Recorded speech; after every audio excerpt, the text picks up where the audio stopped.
I did it. I survived the jungle, took down Mordremoth, and finished Heart of Thorns. But was I ever truly ready?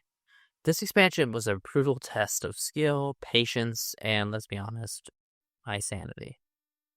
Every battle pushed me, every twist hit harder than I expected, but just because I made it through doesn't mean the road ahead gets any easier. If anything, it feels like the real journey is only just beginning. In this video, I'll dive into what made Heart of Thorns unforgettable, why I feel still unprepared for what's next, and what's waiting in Path of Fire and beyond. Let's get started. When I first stepped into the jungle of Heart of Thorns, I didn't know what to expect. Everyone warned me about its difficulty, but nothing could truly prepare me for the sheer brutality of it. From the moment I set foot in Verdant Brink, I was plunged into chaos. The packed fleet, once a symbol of strength, was nothing more than burning wreckage scattered across the jungle floor. It felt like everything that had been built up over the course of Living World and Season 2, and even the base core game, came crashing down in an instant. There was no easing into the expansion, just survival. The jungle was ruthless, and the world I thought I knew had been completely turned on its head. Every fight felt like a struggle. Every step I took deeper into the Maguuma felt like a battle against something bigger than myself. It wasn't just about leveling up or completing objectives, it was about clawing my way through inch by inch just to see the next part of the story. But the story, that is what truly broke me. The stakes weren't just high, they were suffocating. We weren't just fighting another dragon, we were unraveling everything we thought we understood about the Elder Dragons, the Pact, and even ourselves. And then there was Trahearne. His journey had been one of unwavering duty, of sacrifice, of carrying a burden no one else could truly comprehend. He wasn't just a leader, he was a friend, a symbol of hope that had guided us since Guild Wars 2 first began.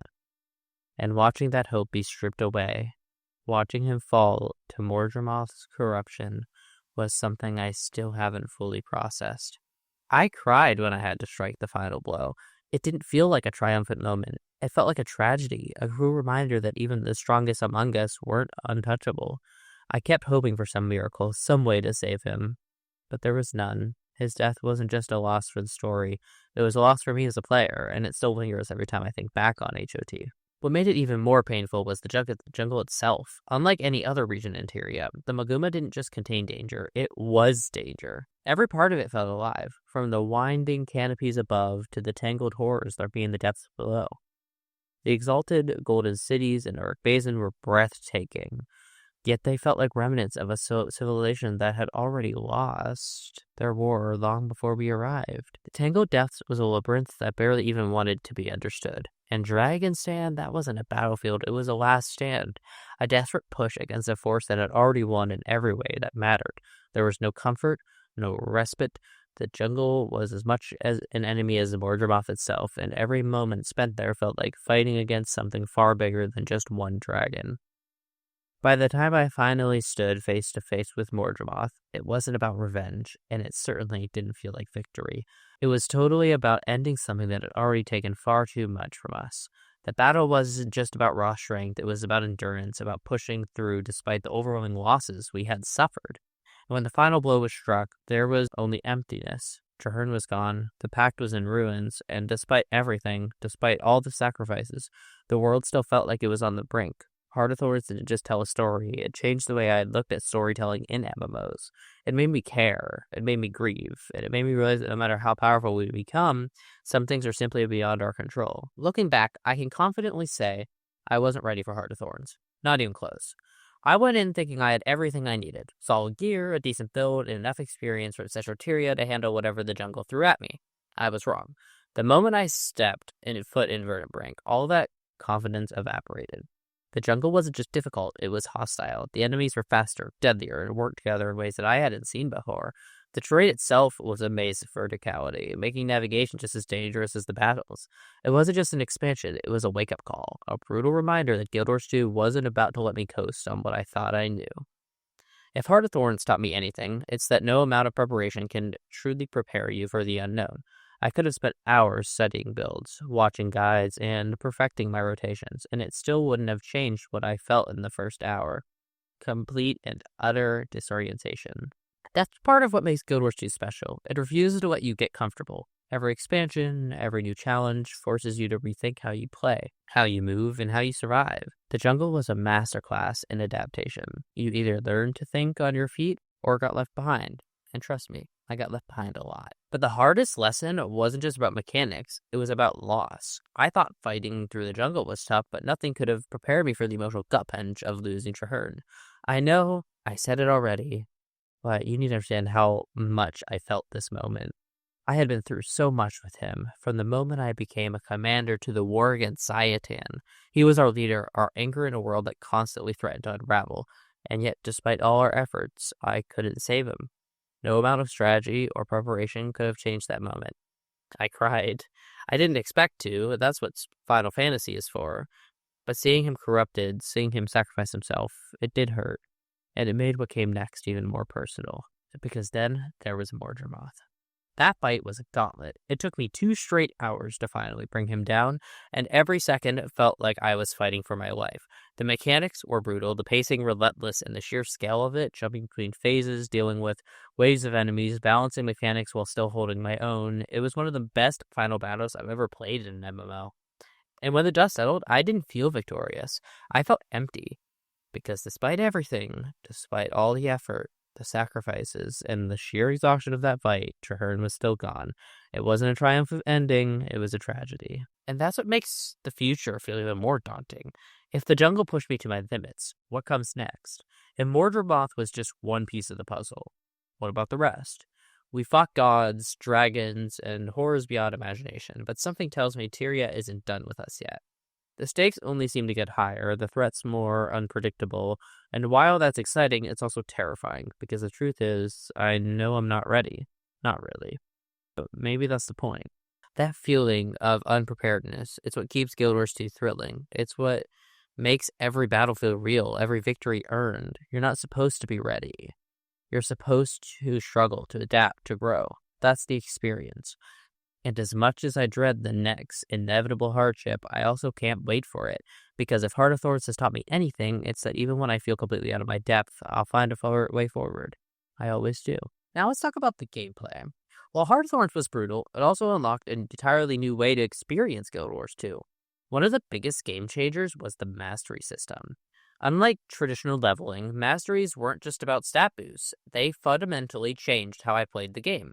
Gliding alone was a lifesaver, turning the jungle from a death trap into something I could actually navigate. And then there was the bouncing mushroom mastery. At first, it felt like a gimmick, but once I started zipping around the map like a hyperactive rabbit, I realized just how much mobility it gave me. Every mastery felt earned, and the more I unlocked, the more the jungle became my playground instead of my graveyard. But it wasn't just exploration. Heart of Thorns introduced some of the best large-scale meta events I've ever played. The Octavine event in Orc Basin, absolute chaos. The level of coordination required to break those shields felt like an MMO raid disguised as an open world event. And Dragon Stand? That wasn't just a meta event, it was an entire war. Pushing through the jungle, carving a path to Mordremoth, and watching the entire map fight as one. It felt epic. Before this expansion, I thought world bosses were cool, but Heart of Thorns showed me what large-scale player-driven battles could really be. And speaking of large-scale battles, Heart of Thorns finally led me to something I had always wanted to try but never had the confidence for. Raids. Before the expansion, raids in Guild Wars 2 felt intimidating. I figured they were for the hardcore players, the ones who had memorized every mechanic and perfected every rotation. But with everything Heart of Thorns had already put me through, I realized I was ready. I jumped into my first raid, nervous but excited, and while it wasn't easy, I actually did hold my own. That was something I never thought I'd be able to say. The expansion didn't just make me a better player, it gave me the confidence to step into content I had once written off as impossible. So, what's next? Standing at the crossroads between Heart of Thorns and what comes next feels like staring out at an endless horizon, full of mystery and possibility. I've heard whispers about the journeys ahead, Path of Fire with its sun-scorched deserts and the promise of something truly transformative, Living World Season 3, Season 4, Icebrood Saga, which weave a web of stories that tie the past and future together. And then far beyond that, the modern expansions like Ended Dragons, Secrets of the Obscure, and now Janthier Wilds. Each new chapter feels like a challenge waiting to be conquered, a story waiting to be unraveled. But here's the thing, even with all the excitement, I know I'm stepping into the unknown once again, and that's what makes it thrilling. One of the things I'm most looking forward to is the sheer scale of exploration. Every expansion brings something new maps, new mechanics, new mysteries. Heart of Thorns showed me how alive the world of Tyria can feel. And if the rumors are true, Path of Fire takes that to an entirely new level. The Crystal Desert is calling, and its vast open landscapes and hidden ruins waiting to be uncovered. But it's not just about the environments, it's about how the game keeps evolving. Mounts, elite specs, deeper storylines, every new feature adds another layer to this already massive world, and I cannot wait to dive into it all. Of course, the future is just about where I'll go, it's about who I'll become, tackling the higher end content, diving deeper into the game's lore, and unlocking the full potential of my characters are at the top of my list. Guild Wars 2 has a way of making you feel like the hero of your own story, and I want to lean into that even more, whether it's mastering new builds, uncovering lost secrets, or taking on challenges I never thought I'd be capable of. I know there's so much more to learn. The more I played, the more I realized how much depth this game has, and every step forward is another opportunity to push myself further. But what really excites me is Janthier Wilds. The fact that we're still getting expansions, that Guild Wars 2 is still evolving over a decade later, and they're doing yearly ones now, is honestly incredible. The next expansion is shaping up to be something special, and I'm ready to get up there and complete this story and all the hardships that I'll suffer through in the process. So what is next? Is Path of Fire truly as game-changing as everyone says? Will Janthier Wilds push the game even further? And how will these new chapters shape the hero I'm becoming? I don't know all the answers yet, and that's the best part. The unknown is what keeps me moving forward, keeps me coming back for more. For now, I'll take a deep breath, steady my resolve, and prepare to embark on the next stage of this incredible journey. Tyria, here I come. Now I want to hear from you. Have you finished Heart of Thorns? What moment hit you the hardest? And for those who've already ventured into Path of Fire, what's the one thing you wish you had known before stepping into the Crystal Desert? Drop a comment. I'd love to hear your experiences, your advice, or even just your favorite moments from this expansion. The best part of Guild Wars 2 is the community, and I'm always looking to learn from those who've walked this path before me. If you enjoyed the video, don't forget to like and subscribe. I've got so much more planned, from my first impressions of Path of Fire to deep dives into the game's lore and the mechanics. And with the next update to Janthier Wilds and this year's expansion, there's never been a better time to explore Guild Wars 2.